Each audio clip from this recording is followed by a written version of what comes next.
Bienvenidos al canal de Noticias Diarias. En el octavo mes de la guerra entre Ucrania y Rusia, mientras Rusia vive los días más terribles de su historia, el ejército ucraniano continúa su avance decisivo, especialmente después de que el líder ruso Vladimir Putin aceptara la decisión de movilización. Las cosas empezaron a cambiar en Rusia. Al comienzo de la guerra, los rusos que continuaron con su política de incursiones ahora mantienen la posición de retirada cautelosa a la que se refiere el Kremlin.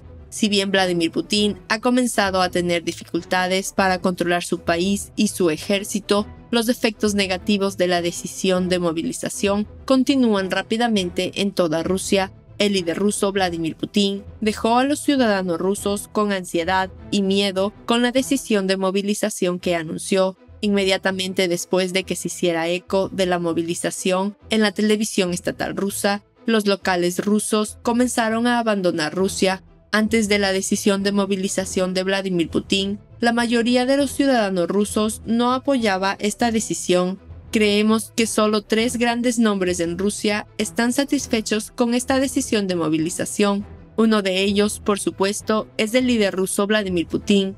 El otro es el pequeño Putin, Peskov, que es un vocero del Kremlin, y el apellido es Shoigu, el ministro de Defensa ruso. Se afirma que hay un triángulo del diablo entre estos 3 nombres. 3 gerentes importantes no revelan fácilmente las políticas secretas que implementan. La cara profunda de la decisión de movilización anunciada es conocida con estos 3 nombres. Estos 3 nombres son los que arrastraron a Rusia al pantano. El Ministerio de Defensa ruso, Shoigu, en un comunicado justo después de las declaraciones de movilización de Vladimir Putin, afirmó que las 300.000 personas que se reclutarán en el ejército aumentarán a 1 millón con el tiempo, lo que los confundió. En primer lugar, el ministro de Defensa ruso, Shoigu, quien expresó palabras impactantes, luego declaró que aquellos que no cumplan con los criterios militares no serán llevados al ejército para calmar al pueblo ruso. Pero día tras día, los regimientos de guardia rusos comenzaron las cacerías en las calles de Rusia después del anuncio de Shoigu. Los regimientos de la Guardia Rusa comenzaron a reclutar voluntariamente a todos, enfermos y ancianos, en el ejército ruso, tratando de encubrir este juego político sucio llevado a cabo por la administración rusa. El ministro de Defensa ruso Shoigu afirmó que los errores cometidos serán corregidos. Sin embargo, incluso después de las declaraciones de Shoigu, la práctica de la movilización continuó con todos sus errores. Aparte de Shoigu y Peskov, que son conocidos como nombres cercanos al líder ruso, hay otro nombre. Ese nombre es Mikhail Lashutin, pro-Kremlin, el propagandista más fuerte de Putin. Lashutin, quien fue objeto de una noticia que sacudió la agenda de Rusia y el mundo, logró ser uno de los nombres que entró en la lista de traición, conocido por su cercanía con Putin. Mikhail Lashutin fue visto recientemente en el puesto de control fronterizo de Georgia en Berkeley-Lars, entre los que partían para salir de Rusia a lo largo de la frontera con Georgia, donde había una cola de 17 kilómetros. Había miles de ciudadanos rusos para salir de Rusia junto con Lashutin. Mikhail Lashutin fue un bloguero que sirvió como peón, que hasta el día de hoy no pasó desapercibido para el líder ruso Vladimir Putin. Después de la movilización anunciada en toda Rusia, pensamos que el señor Lashutin se encuentra entre los que huyeron para salvar su vida, pero lo interesante es que antes de salir de Rusia, Mikhail Lashutin fue uno de los principales representantes de la decisión de movilización implementada en todo el país. ¿Por qué Lashutin, uno de los más fuertes promotores de Putin y su administración, decidió repentinamente abandonar Rusia? Desde el 24 de febrero, el comienzo de la guerra entre Rusia y Ucrania, ha habido docenas de eventos trágicos y cómicos como Lashutin.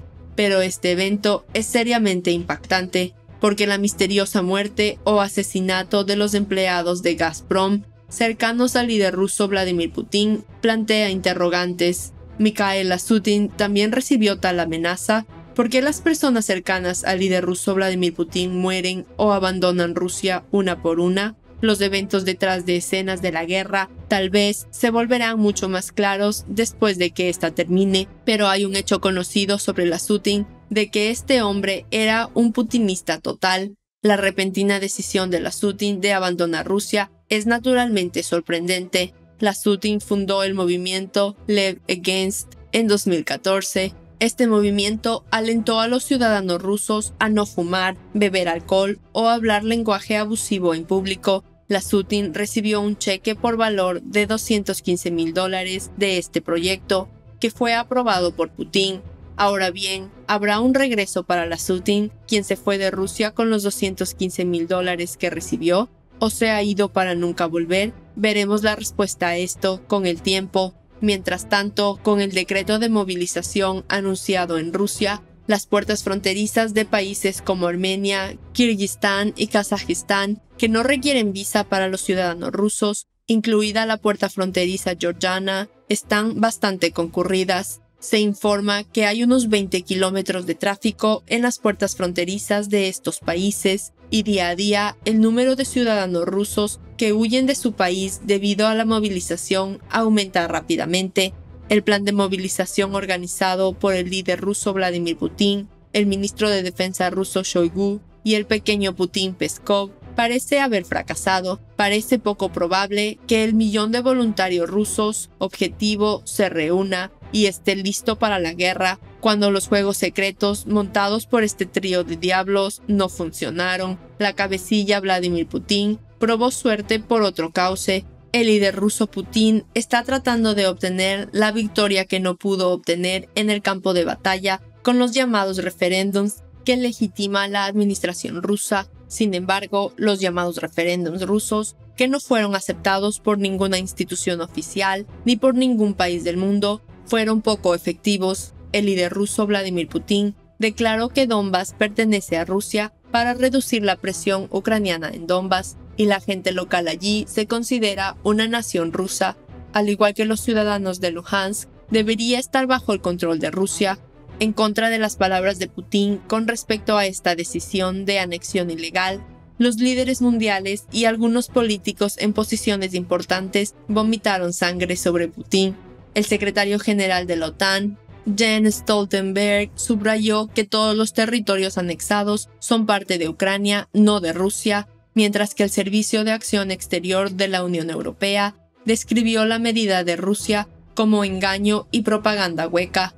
La Casa Blanca también condenó el intento fraudulento de Rusia de anexar territorio soberano de Ucrania, y el asesor de Seguridad Nacional de Estados Unidos lo calificó como una violación flagrante del derecho internacional e insistió en que no tiene legitimidad. El presidente francés Emmanuel Macron declaró que su país seguirá apoyando a Ucrania para contrarrestar la agresión rusa y permitir que Ucrania recupere la plena soberanía sobre todo su territorio.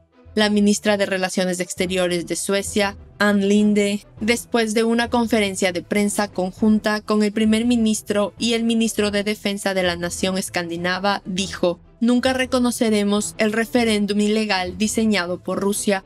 Gracias por ver.